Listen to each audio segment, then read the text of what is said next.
निकेतन एक paranormal investigator है। अक्सर ही वो ऐसी जगहों पर जाकर पैरानॉर्मल इन्वेस्टिगेशन करता रहता है जहां पर लोगों को ये आभास हुआ हो कि जरूर यहाँ किसी आत्मा का वास है। अभी तक तो निकेतन प्राइवेट पैरानॉर्मल इन्वेस्टिगेशंस किया करता था कि वो अपना यूट्यूब चैनल स्टार्ट करे और इंडिया में जो हॉन्टेड लोकेशंस है वहां पर पैरानॉर्मल इन्वेस्टिगेशन करके वहां की स्टोरी कवर करे और लोगों के सामने सच लेकर आए कि वो जगह सचमुच हॉन्टेड है भी या बस लोगों का वहम। भानगढ़ राजस्थान का एक छोटा सा गांव जो अपनी खूबसूरती और रहस्यमयता के लिए प्रसिद्ध है। यहाँ के किले और मंदिरों की दीवारें कई रहस्यों को छुपाती है जो आज भी अनसुलझे हैं। इन्हीं रहस्यों में से एक रहस्य भानगढ़ के किले का भी है। लोगों का कहना है कि आज भी यहाँ पर रानी रत्नावती की आत्मा भटकती है और जो भी रात के समय यहाँ जाता है वो जिंदा लौटकर वापस नहीं आता। निकेतन भी अपने कंप्यूटर में भानगढ़ के किले के बारे में ही रिसर्च कर रहा था। ये लोकेशन तो काफी ज्यादा डरावनी लग रही है। मेरे ख्याल से तो अपने चैनल का स्टार्ट हमें इसी लोकेशन को इन्वेस्टिगेट करके करना चाहिए। तुम सब क्या बोलते हो? अब लोकेशन तो कवर करनी पड़ेगी तो शुरुआत यहीं से कर लेते हैं। हाँ, और वैसे भी हमें भानु की शादी में राजस्थान तो जाना ही है, तो लगे हाथ भानगढ़ भी चले जाएंगे। अगले दिन उन्हें राजस्थान के लिए निकलना था। अपने दोस्त भानु की शादी अटेंड करने एक दिन उन्होंने रेस्ट लिया। उन्होंने भानगढ़ के पास होटल में रूम्स बुक कर लिए। पैरानॉर्मल इन्वेस्टिगेशन उन्हें रात को शुरू करनी थी, तो वो रात के लगभग 11 बजे अपने होटल से निकल गए। लेकिन जब वो होटल से निकल रहे थे तो मैनेजर ने उनसे पूछा, वैसे मुझे आपसे पूछना तो नहीं चाहिए, लेकिन आप सब इतनी रात को कहाँ जा रहे हो? आप जानते हो ना ये भानगढ़ का एरिया है और रात के समय थोड़ा रिस्की है। अरे ये रिस्की है या नहीं, बस यही पता करने जा रहे हैं। हम पैरानॉर्मल इन्वेस्टिगेटर्स हैं और यही पता लगाने के लिए जा रहे हैं कि जिस भानगढ़ के किले का लोगों में इतना डर फैला हुआ है वो सचमुच भूतिया है भी या नहीं। क्या? रहने दीजिए सर, आपको ये इन्वेस्टिगेशन वगैरह करनी है तो कहीं और कर लीजिए, लेकिन भानगढ़ के किले पर नहीं। आपके साथ कोई हादसा हो जाएगा। हर एक गांव वाले सब गवाह इस चीज के कि उस किले में रानी रत्नावती की आत्मा भटकती है। क्यों अपनी जान को जोखिम में डाल रहे हैं? अरे किसी को कुछ नहीं होगा, आप चिंता मत करो। 3-4 घंटे में हम वापस आ जाएंगे। मैनेजर ने उन्हें वार्निंग भी दी, लेकिन उन लोगों का तो काम ही यही था, इसलिए वो गाड़ी में बैठकर भानगढ़ के किले की तरफ निकल गए। किला वहां से थोड़ी ही दूरी पर था, तो लगभग आधे घंटे की ड्राइव में ही वो किले तक पहुंच गए। किला बहुत ही बड़ा था, लेकिन रात के समय यहाँ पर किसी का जाना अलाउड नहीं है, इसलिए बिजली नहीं थी। यार यहाँ तो बहुत अंधेरा है, टॉर्च चलाओ ना। नहीं, पहले किले के अंदर जाएंगे, उसके बाद हल्की फुल्की लाइट जलाएंगे। अगर बाहर किसी ने देख लिया कि यहाँ पर रोशनी है तो पक्का पुलिस में कंप्लेंट कर देंगे, और तुम जानती हो ना कि रात के समय यहाँ पर आना मना है। उनके पास कैमरा और लाइट सब कुछ था। वो ध्यान से किले के अंदर गए तो वहां पर एक अजीब सी ठंडक थी। हालांकि बाहर का मौसम गर्म था, लेकिन अंदर का वातावरण बाहर से बिल्कुल अलग था। बाहर तो इतनी गर्मी है, लेकिन यहाँ पर इतनी ज्यादा ठंड क्यों है? शायद किले की बनावट ही ऐसी है कि गर्मी का ज्यादा असर ही नहीं हो रहा, और वैसे भी ज्यादातर किलों में ठंडक ही रहती है। निकेतन कैमरा स्टार्ट करने में लग गया और कशिश बैग से एक्स्ट्रा लाइट निकालने में लग गई। तभी अमित को लगा कि उसके पीछे से अभी अभी कोई गुजरा है। वो झट से पीछे मुड़ा तो वहां कोई नहीं था, लेकिन अमित को लगा कि अगली दीवार के पीछे से कोई उसे झांक कर देख रहा है। यार तुम दोनों को भी कुछ महसूस हो रहा है क्या? मुझे लगा जैसे अभी भी कोई गुजरा मेरे पीछे से, और ऐसा लग रहा है जैसे उस दीवार के पीछे से कोई मुझे झांक कर बुला रहा है। नहीं, हमें तो ऐसा कुछ भी फील नहीं हुआ, लेकिन अभी पता चल जाएगा कि सचमुच यहाँ पर कोई है या नहीं। इन्वेस्टिगेशन स्टार्ट करते हैं। निकेतन ने अपने EMF मीटर और मोशन सेंसर को 2 अलग अलग जगह पर प्लेस कर दिया और कैमरा सेटअप करके वीडियो शूट करने लगा। उन्होंने इन्वेस्टिगेशन स्टार्ट की।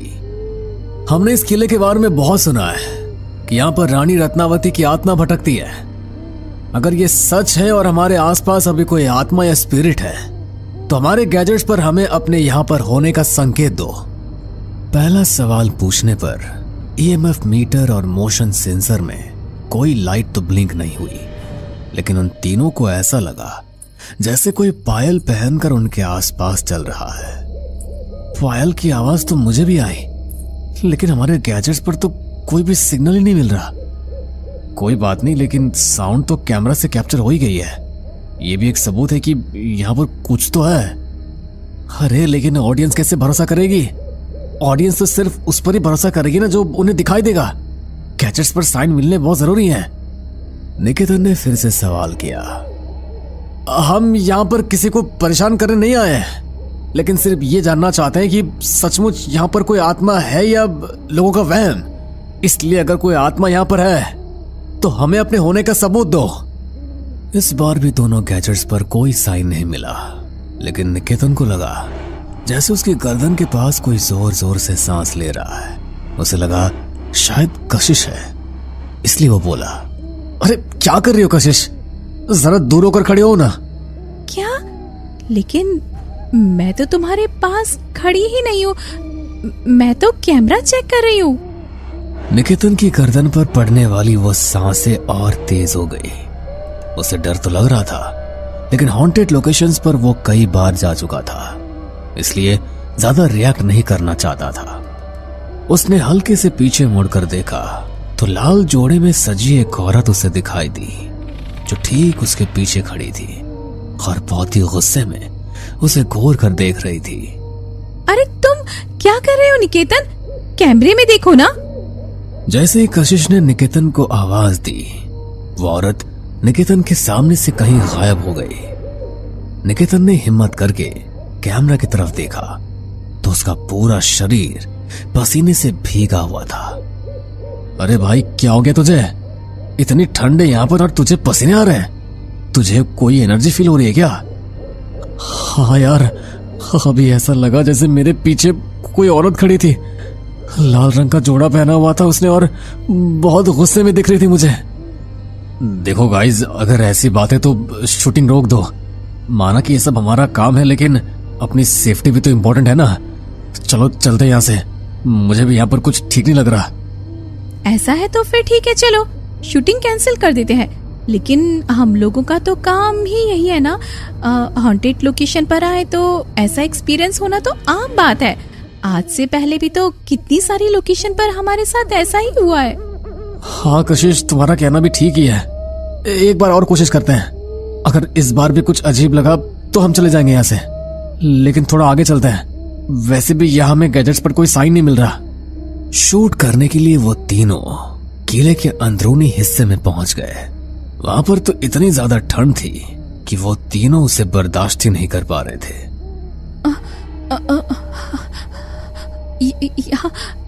यहाँ कुछ ज्यादा ही ठंड है यार। नॉर्मल ठंड तो फिर भी ठीक है, लेकिन इतनी ज्यादा ठंड होना नॉर्मल नहीं है। यहाँ पर होना हो, लेकिन पक्का कोई नेगेटिव एनर्जी है और इस बार देखना हमें पक्का साइन मिलेगा। निकेतन ने फिर से ईएमएफ मीटर और मोशन सेंसर लाइट को प्लेस किया, लेकिन इस बार जैसे उसने सवाल पूछा तो उसे मोशन सेंसर लाइट पर साइन मिला। मोशन सेंसर अपने आप जलने बुझने लगा। हमें जो चाहिए था मिल गया यार। एक बार ये वीडियो यूट्यूब पर अपलोड हो गई ना तो व्यूज की तो बारिश हो जाएगी। और लोगों ने शूट के लिए अंदर बैटरी लाइट जलाई हुई थी, लेकिन अचानक ही वो लाइट्स फ्लिकर करने लगी और वहां पर लगे दरवाजे के पीछे से अमित को कुछ अजीब सी आवाज सुनाई दी। कमरे में इतना गहरा अंधेरा हो गया था कि किसी को कुछ भी नजर नहीं आ रहा था। अमित अपने फोन की टॉर्च ऑन करके दरवाजे के पीछे से आने वाली उस आवाज की तरफ बढ़ा, लेकिन जैसे ही वो दरवाजे के पास पहुंचा तो किसी ने उसका पैर पकड़ लिया और अपने साथ घसीटते हुए उसे वहां से ले गया। अमित जोर जोर से चिल्ला रहा था। उसके चीखने की आवाज सुनकर कशिश और निकेतन भी डर गए थे, लेकिन अंधेरे में उन्हें कुछ नजर ही नहीं आ रहा था। ये तो अमित के चिल्लाने की आवाज थी, लेकिन वो है कहाँ? मेरे फोन की बैटरी भी डेड हो गई है। एक मिनट रुको निकेतन, मेरे बैग में एक्स्ट्रा बैटरी चार्ज है, मैं बस अभी निकालती हूँ। कशिश ने जल्दी से अपने बैग से टॉर्च निकाली, लेकिन जैसे ही टॉर्च चली तो कशिश को लगा कि उसके सामने लाल जोड़ा पहने एक औरत खड़ी है, लेकिन पलक झपकते ही वो वहां से गायब हो गई। ऐसा लगा कि अब यहाँ पर एक औरत थी जिसने लाल जोड़ा पहना हुआ था। ऐसा ही तो कुछ अमित को भी नजर आया था ना, और तुम्हें भी। देखो कशिश, ये एक हॉन्टेड लोकेशन है और हमें इसका साइन भी मिल चुका है। तो जाहिर सी बात है कि तुम्हें कोई स्पिरिट ही दिखी होगी, लेकिन सबसे पहले हमें अमित को ढूंढना होगा कि वो कहाँ पर है, कहीं उसे कुछ हो न जाए। बचाओ मुझे, निकेतन, कशिश, प्लीज हेल्प मी। जैसे ही अमित की चीख की आवाज उन दोनों के कानों में पड़ी तो उस आवाज को वो सुनते हुए उसकी दिशा में बाहर निकले, लेकिन उन्हें अमित कहीं भी दिखाई नहीं दिया। कहीं अमित ऊपर की तरफ तो नहीं चला गया, क्योंकि नीचे तो वो कहीं भी नहीं है। हाँ, हो सकता है, चलो चलकर देखते हैं। निकेतन और कशिश जल्दी से छत की तरफ दौड़े तो देखा कि अमित छत पर खड़ा है और उसने चेहरा किले के बाहर की तरफ किया हुआ है। वो दोनों उसके पास गए, लेकिन जैसे निकेतन ने अमित को आवाज लगाई और वो पीछे की तरफ मुड़ा तो उसे देखकर उन दोनों के होश उड़ गए। अमित बदलकर उस लाल जोड़े वाली औरत की तरह हो गया था, जो कि कोई और नहीं बल्कि रानी रत्नावती की आत्मा ही थी। चांद की रोशनी में जब उन दोनों ने उसे देखा तो वो हूबहू रानी रत्नावती जैसी ही थी, जैसा उन्हें चित्रों में चित्रित किया गया था। इसका मतलब लोग सच कहते हैं, यहाँ पर सचमुच रानी रत्नावती की आत्मा है। कशिश, ये खुद ही हमारे सामने आ गई है, हमें यहाँ से भागना होगा वरना ये छोड़ेंगे नहीं हमें। वो दोनों वहां से भागने के लिए पीछे मुड़े तो रानी रत्नावती की आत्मा उनके सामने आकर खड़ी हो गई। डर के मारे वे दोनों वहीं बेहोश होकर गिर पड़े। और अगली सुबह जब गांव वाले किले की तरफ से गुजरे तो 3 नवयुवक किले के बाहर बेहोश पड़े थे। उन तीनों को अस्पताल में भर्ती कराया गया और जब उन्हें होश आया तो पिछली रात का नजारा याद करके उन तीनों की रूह कांप गई। वो तीनों ही नहीं समझ पा रहे थे कि आखिर उनकी जान कैसे बच गई, लेकिन उस दिन के बाद उन्होंने पैरानॉर्मल इन्वेस्टिगेशन करना बिल्कुल छोड़ दिया और भानगढ़ के किले के उस सफर का खौफ हमेशा के लिए उनके मन में बस गया। तो दोस्तों, अगर आपको कभी भानगढ़ के किले में एक रात बिताने का मौका मिले तो क्या आप वहां पर जाना चाहेंगे? गांव काकुदा अपने घने जंगलों और पुरानी हवेलियों के लिए जाना जाता था। वहां की हवाओं में कुछ ऐसा रहस्यमय था जिसे महसूस करना मुश्किल था, लेकिन अनदेखा करना बिल्कुल नामुमकिन था। समय के साथ गांव के लोग अपनी परंपराओं और रीति रिवाजों के अनुसार जीवन जीते रहे, लेकिन अंधेरा हमेशा उनके दिलों में बसा रहता था। रात के समय जब गांव के लोग अपने घरों में आराम करते थे, हवाओं में एक अजीब सी सरसराहट सुनाई देती थी। कोई इसे पुराने समय के देवताओं की फुसफुसाहट कहता तो कोई इसे पूर्वजों की आत्माओं की पुकार, लेकिन सबसे डरावना था वो पुराना महल जो गांव के किनारे पर खड़ा था। काकुदा गांव की पुरानी कहानियों में कहा जाता था कि इस महल पर एक श्राप है। महल की दीवारों में कोई अज्ञात शक्ति बसती थी जो केवल रात्रि के समय जागृत होती थी। गांव में कई लोग उस महल में जाने की कोशिश कर चुके थे, लेकिन उनमें से कोई भी वापस नहीं लौटा। रात के समय गांव में एक नई कार आई। कार से उतरे 4 लोग, जिनमें एक लड़की थी पायल और उसके 3 दोस्त राघव, अजय और सुमन। वे लोग काकुदा के बारे में सुने गए किस्सों की सच्चाई जानने के लिए आए थे। क्या तुम्हें लगता है कि हमें उस महल में जाना चाहिए? लोग कहते हैं कि वहाँ कुछ अजीब है। डरने की कोई बात नहीं है, ये सब सिर्फ कहानियां हैं। अगर कुछ भी अजीब होता तो आज तक कोई सबूत मिला होता। हाँ, और हम यहाँ सबूत ढूंढने ही तो आए हैं। चलो, रात अभी जवान है। लेकिन हमें सावधानी बरतनी चाहिए, यहाँ कुछ तो अजीब है। वो लोग महल की ओर बढ़े और जैसे जैसे वे महल के करीब पहुंचे, हवा और भी ठंडी होती गई। महल के दरवाजे भारी और जंग लगे हुए थे, लेकिन उनमें से एक दरवाजा थोड़ा खुला हुआ था। चारों दोस्त ने एक दूसरे की ओर देखा और अंदर घुस गए। महल के अंदर की दीवारें पुरानी और टूटी फूटी थी। दीवारों पर धूल की मोटी परत थी और हर जगह मकड़ी के जाले थे। यहाँ सचमुच भूतों का बसेरा लगता है। बस ये पुरानी इमारतें ही हैं। चलो इसे थोड़ा एक्सप्लोर करें। अजय और सुमन थोड़े पीछे रह गए, लेकिन पायल और राघव ने आगे बढ़ना जारी रखा। जैसे उन्होंने एक बड़े हॉल में कदम रखा, हॉल के बीचों बीच एक पुरानी कुर्सी पर बैठी एक बूढ़ी औरत दिखाई दी। क्यों आए हो यहाँ? ये जगह तुम्हारे लिए नहीं है। हम यहाँ कुछ देखने आए थे, बस थोड़ी देर के लिए। ये जगह देखने की नहीं, समझने की है। तुम जिस श्राप को सुनते आए हो वो सच्चाई है। यहाँ की हर दीवार, हर ईंट में वो आत्माएं बसी हैं जो कभी नहीं मरती। हमें डराने की कोशिश मत करो, हम ऐसे अंधविश्वासों पर विश्वास नहीं करते।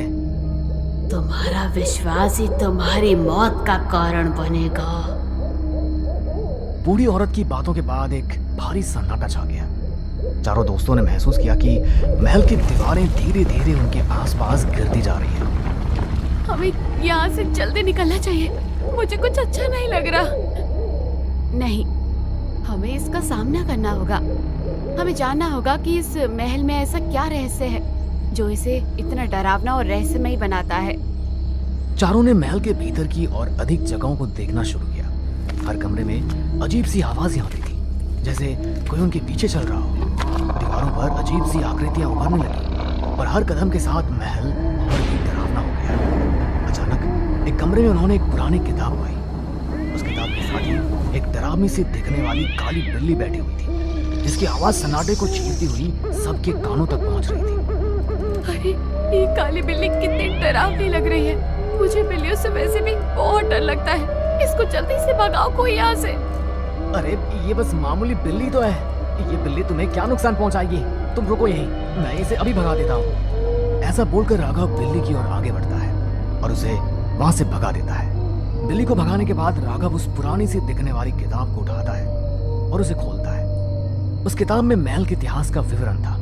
उसमें लिखा था कि महल के पिछले मालिक ने कई निर्दोष लोगों की बलि चढ़ाई थी ताकि वो अमर हो सके, लेकिन वो खुद एक शक्तिशाली आत्मा का शिकार हो गया, जिसने उस महल को भी श्रापित कर दिया। यहाँ लिखा है कि महल की आत्माएं अभी भी यहाँ बसी है और जो भी इस महल में आता है वो कभी वापस नहीं लौटता। तो ये सब सच है? हमें यहाँ से अभी निकलना चाहिए। अरे सुमन, तुम भी ना, ऐसे कैसे तुम किसी भी काल्पनिक कहानी पर विश्वास कर सकती हो? तुम मेरी बात मानो और यहाँ से बाहर चलो। हम किसी और दिन आकर यहाँ के रहस्य की खोज कर लेंगे, पर भगवान के लिए अभी यहाँ से चलो। ठीक है बाबा, तुम्हारी बात मान भी लेते हैं और अभी यहाँ से चलते हैं और फिर किसी और दिन यहाँ आएंगे। क्यों दोस्तों, चलिए फिर अभी यहाँ से। ठीक है, जैसे तुम सब डिसाइड करो, यहाँ से चलते हैं।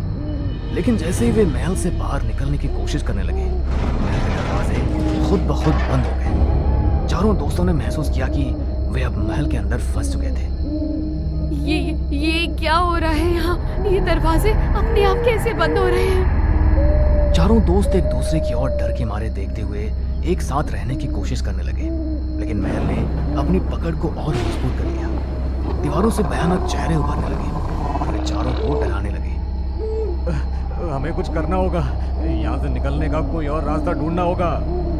सुनो, हमें नीचे के तहखाने में जाना चाहिए, शायद वहां से बाहर निकलने का कोई रास्ता हो। वे सभी नीचे की तहखाने की ओर बढ़े। तहखाना अंधेरा और ठंडा था। चारों दोस्तों ने अपने मोबाइल फोन की टॉर्च का इस्तेमाल किया, लेकिन वहां इतना घना अंधेरा था कि कुछ भी साफ दिखाई नहीं दे रहा था। अचानक पायल की चीख सुनाई दी। उसके पैर के नीचे की जमीन खिसक गई और वो नीचे गिर गई। तीनों दोस्तों ने उसे पकड़ने की कोशिश की, लेकिन वो गहरे गड्ढे में जा गिरी। पायल, तुम ठीक तो हो? लेकिन पायल की कोई आवाज नहीं आई। तीनों दोस्त डर और अविश्वास में थे। पायल का गायब होना उनके लिए बहुत बड़ा झटका था। वे समझ नहीं पा रहे थे कि उन्हें क्या करना चाहिए। हमें उसे ढूंढना होगा। वो हमारी दोस्त है, हम उसे अकेला नहीं छोड़ सकते। लेकिन हमें पहले यहाँ से बाहर निकलने का कोई रास्ता ढूंढना होगा। वे सभी तहखाने की दीवारों को छूने लगे, ये देखने के लिए कि कहीं कोई छुपा हुआ दरवाजा तो नहीं है। तभी अचानक दीवार के एक कोने में एक पुरानी चित्रकला उभर आई, जिसमें बलि के अनुष्ठान का दृश्य था। उस चित्र में एक आदमी, जो शायद इस महल का पुराना मालिक था, और उसके साथ खड़ा एक तांत्रिक दिखाई दे रहे थे, जो एक इंसान की बलि देने का प्रतिष्ठान कर रहे थे। ये वही अनुष्ठान है जिसके बारे में किताब में लिखा था। ये चित्रकला केवल एक नक्शा हो सकता है, हमें इसका अर्थ समझना होगा। उन्होंने उस चित्रकला का निरीक्षण करना शुरू किया और धीरे धीरे उन्हें एहसास हुआ कि उस चित्र के आसपास कुछ तीर जैसे निशान उनके तहखाने के नीचे किसी और गुप्त कमरे का रास्ता दिखा रही थी। तीनों दोस्त उस गुप्त कमरे की तलाश में दीवार को और गहराई से देखने लगे। उन्होंने देखा कि दीवार में एक जगह दरार थी। जैसे ही उन्होंने उसे दबाया, दीवार खुल गई और उनके सामने एक अंधेरा रास्ता उभर आया। हमें अंदर जाना चाहिए, शायद पायल वहीं हो। ये जगह हमें और अंधेरे में खींच रही है, हमें वापस जाना चाहिए। नहीं, हमें पायल को ढूंढना है, चलो जल्दी करते हैं। वे सभी गुप्त रास्ते में घुस गए। वो रास्ता बहुत संकीर्ण था और वहां से निकलना काफी मुश्किल था, लेकिन उनके पास कोई और विकल्प नहीं था, नहीं तो वो सब पायल को कभी ढूंढ नहीं पाते। ये सोचकर वो सब उस अंधेरे रास्ते पर चल पड़े। रास्ते के अंत में उन्होंने एक बड़ा कमरा पाया, जो बलिदानों की वस्तुओं से भरा हुआ था। वहां एक बड़ी पत्थर की देवी थी और उसके पास पायल बेहोश पड़ी थी। पायल, क्या तुम ठीक हो? और तुम यहाँ तक पहुंची कैसे? लेकिन जैसे ही वे पायल के पास पहुंचे, कमरे की दीवारें खुद ब खुद बंद हो गई। अब वो भी सभी उस कमरे में बंद हो चुके थे। तभी पायल ने धीरे धीरे अपनी आंखें खोली। वो कमजोर थी लेकिन जिंदा थी। ये जगह, ये हमें मारना चाहती है, हमें यहाँ से भागना होगा। लेकिन तभी कमरे की देवी पर एक अजीब सी रोशनी उभरने लगी। वो रोशनी तेज होती गई और अचानक एक भयावह आकृति उस रोशनी से बाहर आई। वो वही श्रापित आत्मा थी जिसने महल पर अपना कब्जा जमाया हुआ था। तुम्हारे पास अब कोई रास्ता नहीं है। तुम सभी इस महल के नए कैदी हो। हम इससे लड़ सकते हैं, हमें इसे हराना होगा। अगर हमने इसका सामना नहीं किया तो हमें हमेशा यहाँ ही कैद होकर रहना पड़ेगा। लेकिन ये आत्मा बहुत शक्तिशाली है, हम इसका सामना नहीं कर पाएंगे। हमें कोई दूसरा तरीका ढूंढना होगा। ये आत्मा बलिदान मांग रही है, हमें इसे धोखा देना होगा, नहीं तो हम सबकी भी बलि चढ़ जाएगी। तीनों दोस्तों ने मिलकर एक योजना बनाई। उन्होंने आत्मा को भ्रम में डालने के लिए देवी पर पुरानी वस्तुओं का इस्तेमाल किया और आत्मा का ध्यान भटकाया। जैसे ही आत्मा भ्रमित हुई, पायल ने देवी के पास एक छिपा हुआ बटन दबा दिया, जिससे कमरे की दीवारें फिर से खुल गई। उन्होंने आत्मा को पीछे छोड़कर वहां से भागने का फैसला किया। तीनों दोस्त कमरे से भागने लगे, लेकिन आत्मा ने उनका पीछा करना शुरू कर दिया। वे जितनी तेजी से भाग सकते थे भागे, लेकिन आत्मा की शक्ति बढ़ती जा रही थी। अंत में वे महल के मुख्य दरवाजे तक पहुंच गए, लेकिन दरवाजे बंद थे। अब क्या करेंगे? अब हमारे पास कोई और रास्ता भी नहीं बचा। वो आत्मा हमें पकड़ लेगी। अब हमारे पास यहाँ से निकलने का बस एक ही रास्ता है। कौन सा रास्ता? हमें इस महल के श्राप को खत्म करना होगा, ये आत्मा तभी शांत हो सकती है। पायल ने अपनी जेब से एक पुराना ताबीज निकाला, जो उसने गांव के एक बुजुर्ग से लिया था। वो ताबीज किसी भी खतरनाक से खतरनाक आत्मा को शांत करने के लिए बनाया गया था। पायल ने उसे देवी के ऊपर रखते हुए कुछ मंत्र बोले। आत्मा ने एक आखिरी बार जोर से चीखा और फिर धीरे धीरे गायब हो गई। महल के दरवाजे अचानक खुद ब खुद खुल गए। चारों दोस्त बाहर की ओर भागे और जैसे उन्होंने महल को पीछे छोड़ा, महल के अंदर एक बड़ा धमाका हुआ। महल ढह गया और उसके साथ ही वो श्रापित आत्मा भी हमेशा के लिए शांत हो गई। हम जिंदा हैं, हमने ये कर दिखाया। मुझे तो लगा था कि कहीं मेरा ओवर कॉन्फिडेंस ही मेरी मौत का कारण न बन जाए।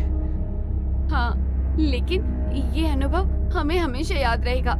काकुदा का श्राप अब खत्म हो चुका है।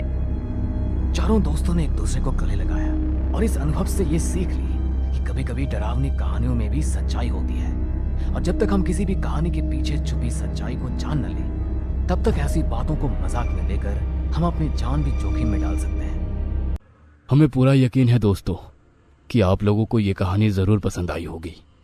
अगर आपके साथ भी कुछ ऐसे अनकहे किस्से हो चुके हैं तो प्लीज़ हमारे साथ शेयर करें, हम ज़रूर अपने चैनल पर उनको दिखाएंगे। हमारी ईमेल आईडी नीचे डिस्क्रिप्शन बॉक्स में दी गई है, तो प्लीज़ हमारे वीडियो और चैनल को शेयर एंड सब्सक्राइब करें और बने रहे हमारे साथ ऐसे ही अनकहे किस्से और कहानियां सुनने के लिए।